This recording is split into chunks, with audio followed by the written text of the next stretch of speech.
హల్లెలూయా. శూన్యములో సమస్తము దేవుడు సృష్టించాడండి. ఒకనొకప్పుడు ఇదంతా ఏంటంట? శూన్యం. ఇదంతా శూన్యం. దీంట్లో ఎవరు లేరు, దీంట్లో ఎవరు కూడా లేరు. యేసుక్రీస్తు ప్రభు వారు మాత్రమే ఉండేవారట. ఇదంతా శూన్యం. ఈ శూన్యంలో దేవుడు సమస్తమును సృష్టించాడు. ఇదంతా నిరాకారం. నిరాకారాన్ని ఆకారంగా చేశాడండి యేసుక్రీస్తు ప్రభుల వారు. ఈ శూన్యంలో సమస్తమును సృష్టించి నిరాకారంగా ఆకారంగా చేసి భూమికి పునాదులు వేశాడు. హల్లెలూయా. ఈ భూమికి పునాదులు వేశాడు. పునాదులు వేసి చూశాడు. చూసే లోపలే దేవుడి ఆత్మ జలములపై అల్లాడుచున్నదట. హల్లెలూయా. ఆది కాండములో 1వ అధ్యాయము 1వ వచనంలో ఏం రాసింది? ఆది యందు దేవుడు భూమి ఆకాశాలను కలుగజేసెను. హల్లెలూయా. 2వ వచనం, భూమి నిరాకారంగాను శూన్యముగాను ఉండెను, దేవుని ఆత్మ జలములపైన అల్లాడుచుండెను. హల్లెలూయా. అయితే 1వ వచనంలో ఏముంది? సృజించి ఆనందించాడట. శూన్యమును సమస్తము సృష్టించిన దేవుడు భూమిని ఆకాశాన్ని సృజించి సంతోషంగా 1వ వచనంలో ఉంటే 2వ వచనం కాడికే దేవుడు ఆత్మ జలములపై అల్లాడుచున్నదట. ఇది ఆది కాండములో 1వ అధ్యాయము. ఆది కాండములో కొన్ని ఒక 3వ అధ్యాయము 4వ అధ్యాయంలోనే వచ్చిందంటే అదొక తీరు. కానీ వెంటనే చూసారా సృష్టి ఎంత వేగవంతంగా ఉందో. ఆది కాండం 1వ అధ్యాయం 1వ వచనంలో ఆది యందు దేవుడు భూమి ఆకాశాన్ని సృజించి ఆనందించెను. 2వ వచనంకి వచ్చేసరికి దేవుడు ఆత్మ జలములపై అల్లాడుచున్నదట. అంటే భూమిని ఆకాశాన్ని సృజించిన దేవుడు 2వ వచనంలోనే ఎందుకు అల్లాడుచున్నది, ఎందుకు బాధపడుతున్నాడు? సాతానుగాడ భూమిని నాశనము చేశాడు, చెడగొట్టాడు. భూమి మొత్తము పోయి భూమి మీదకి ఏమొచ్చింది? జలములు. ఆ జలములపై దేవుడు ఆత్మ అల్లాడుచున్నది. అప్పుడు దేవాది దేవుడు ఏం చేశాడు? భూమిని గట్టిగా స్థిరపరిచాడు. అయ్యో, దీని మీద నా బిడ్డలు ఉండవలసి ఉంది, దీని మీద ఎన్నో జరగవలసి ఉన్నాయి అని అప్పుడు భూమిని స్థిరపరిచాడు, బలపరిచాడు, భూమిని గట్టిపరిచాడు అన్నమాట. 2వ రోజు ఏం చేశాడండి? ఆకాశాన్ని, భూమిని, సముద్రాన్ని సృష్టించాడు. 3వ రోజు శూన్యమును సమస్తము సృష్టించాడు 1వ రోజు. 2వ రోజు నిరాకారాన్ని ఆకారంగా చేశాడు. 3వ రోజు భూమిని, ఆకాశాన్ని, సముద్రాన్ని సృష్టించాడు.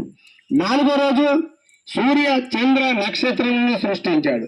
5వ రోజు చెట్లు, మొక్కలు, వృక్షాలని సృష్టించాడు. 6వ రోజు నిన్ను నన్ను కనడానికి ఎవరిని? ఆదాముని సృష్టించాడు. ఆదాము ద్వారా అవ్వను సృష్టించాడు.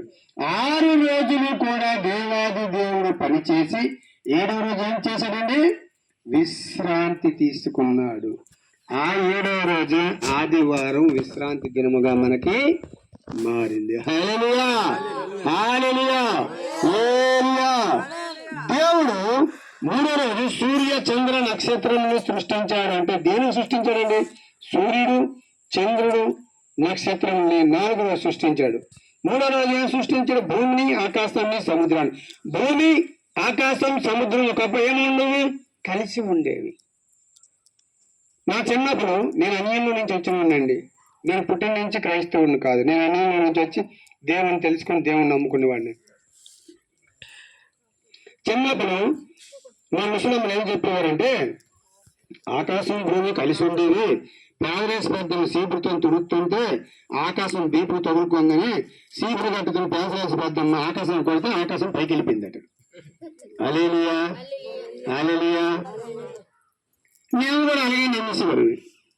కానీ యేసుక్రీస్తు ప్రభుల వారు భూమి, ఆకాశం, సముద్రం 3 కలిసి ఉండేవి. ఎలా కలిసి ఉండేవి అంటే, ఇప్పుడు భూమి మీద నీరు, నిప్పు, భూమి ఎలా కలిసి ఉన్నాయో అలా కలిసి ఉండేవి. వాటిల్ని విడదీశాడు దేవుడు. హల్లెలూయా.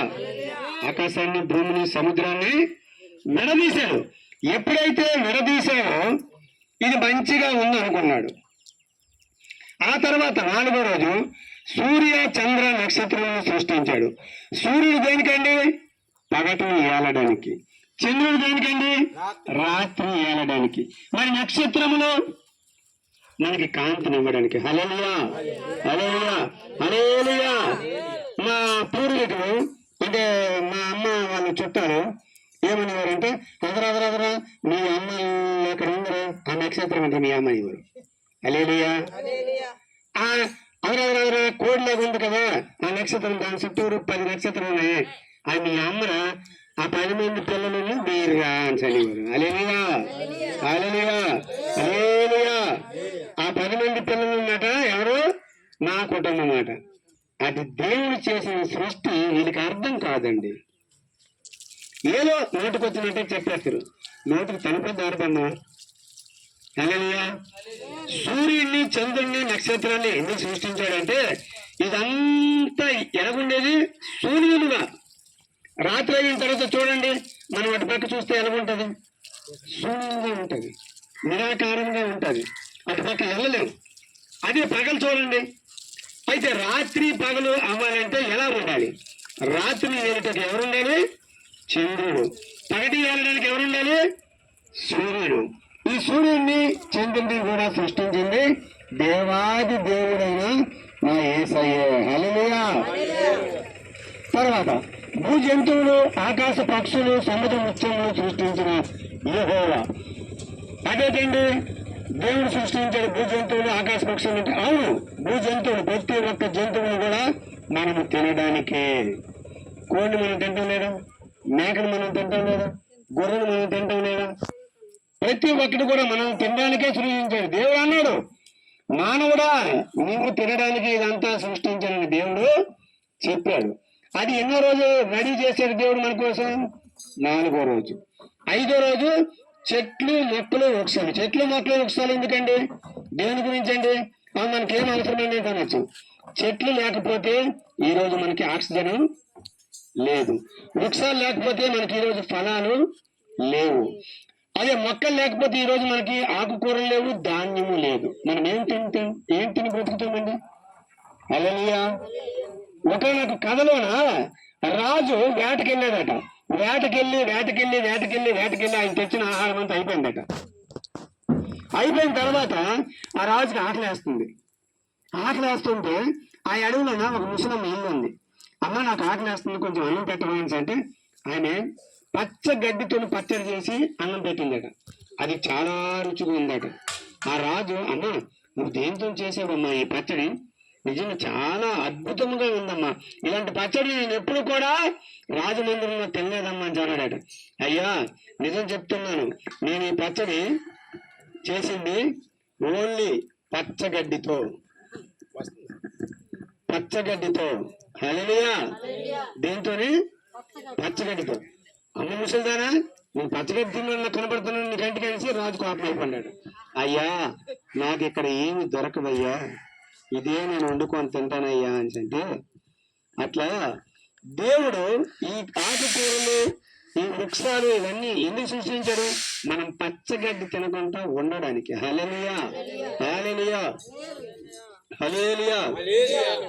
ఈ మొక్కలు, వృక్షాలు, ఈ చెట్లు మన కోసమే పుట్టించాడు. ఈ 5 దినాలు అయిపోయిన తర్వాత మానవుడి గురించి ఇవన్నీ చేశాడండి. 5వ రోజు ఇవన్నీ తయారు చేసి అయిపోయిన తర్వాత 6వ రోజు మనిషిని తయారు చేశాడు. మాస్టర్ గారు మొదటి రోజే మనిషిని తయారు చేసి వచ్చు కదా అని అంటే, ఇందాక నేను చెప్పాను, ఏటిని బతుకుతాడు? గడ్డి తిని బతుకుతాడు. హల్లెలూయా. లేకపోతే ఇసుక తిని బతుకుతాడు. హల్లెలూయా. అందుకు ఇవన్నీ అయిన తర్వాత ఇవన్నీ తినడానికి, ఇవన్నిటిని ఏలడానికి, ఇవన్నిటిని చూడడానికి 6వ రోజు దేవాది దేవుడైన యేసుక్రీస్తు ప్రభువారు ఆదాముని మట్టిలో నుంచి ఒక ముద్దను తీసి దాన్ని ఒక బొమ్మగా చేసి దాని జీవరంధ్రాల్లో జీవము ఊదాడు. హల్లెలూయా. ఆ జీవమే ఈ మానవుడు. హల్లెలూయా, హల్లెలూయా, హల్లెలూయా. దేవునికి మహిమ కలుగును గాక. యేసయ్య ఈ 6వ రోజు ఎవరిని తయారు చేశాడు?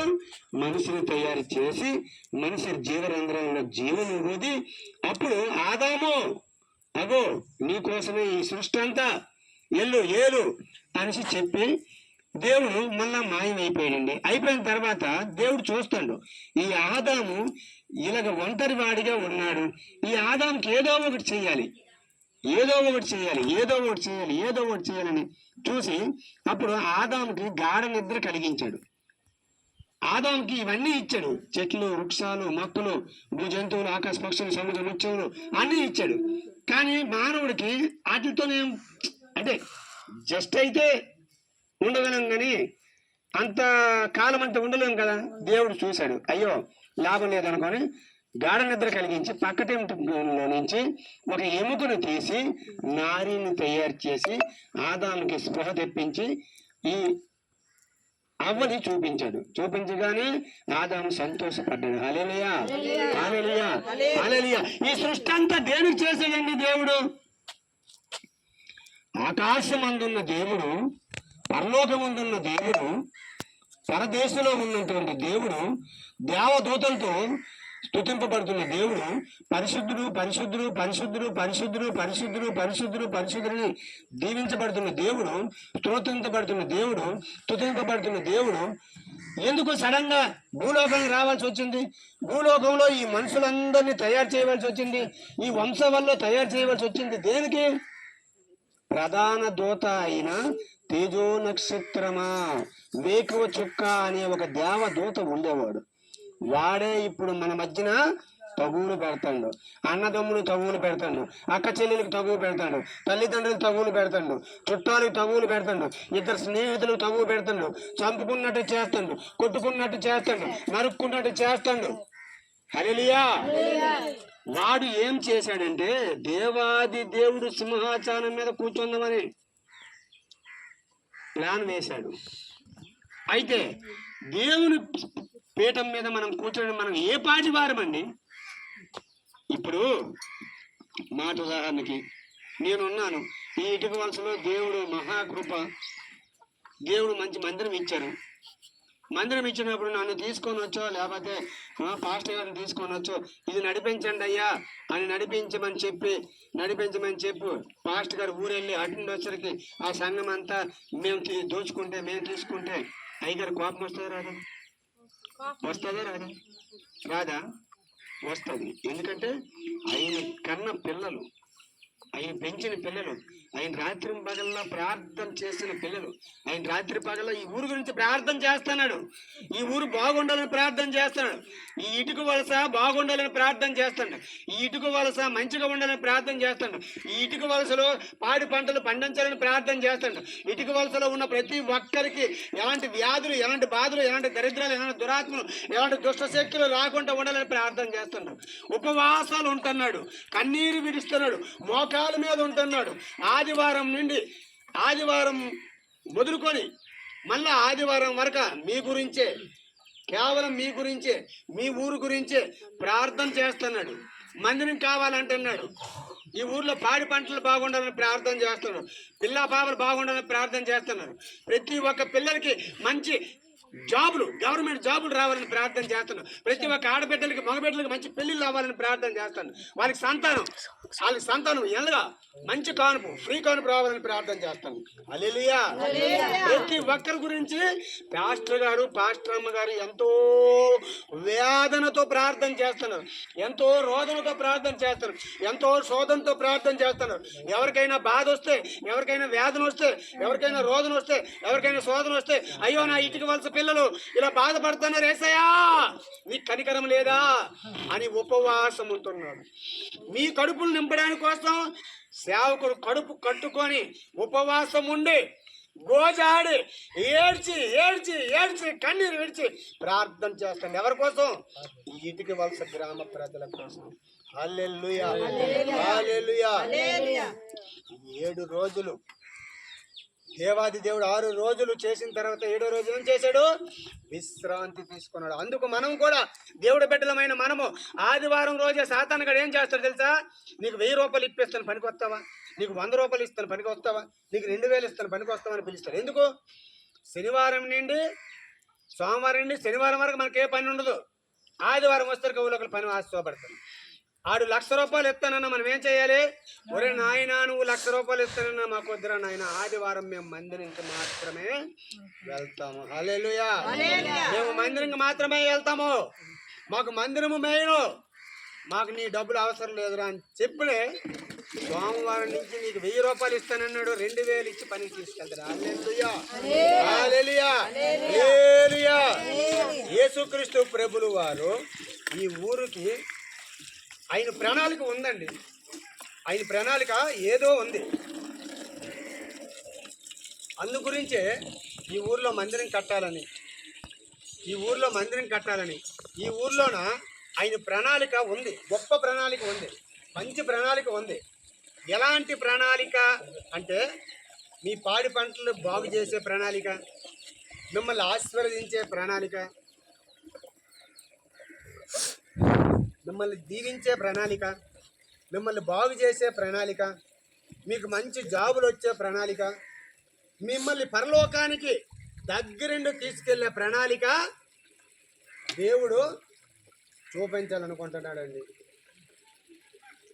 అందుకు మీ ఊరు గ్రామ ప్రజలందరూ దేవుడు కృతజ్ఞతాస్తుతులు చెల్లించాలి. అందుకు ఈ ఊరు గ్రామ ప్రజలందరూ దేవుణ్ణి నమ్ముకోవాలి. మీరు దేవుణ్ణి నమ్ముకొని దేవుణ్ణి నా సొంత రక్షకుడు అని తెలుసుకుంటే మీ ఊరికి ఏ ఆపద, ఏ అడ్డు, ఏ ఆటంకం రాదు. పాస్టర్ గారు మేము ఇప్పుడు బాగున్నామని అనొచ్చు. ఇప్పుడు బాగుందండి.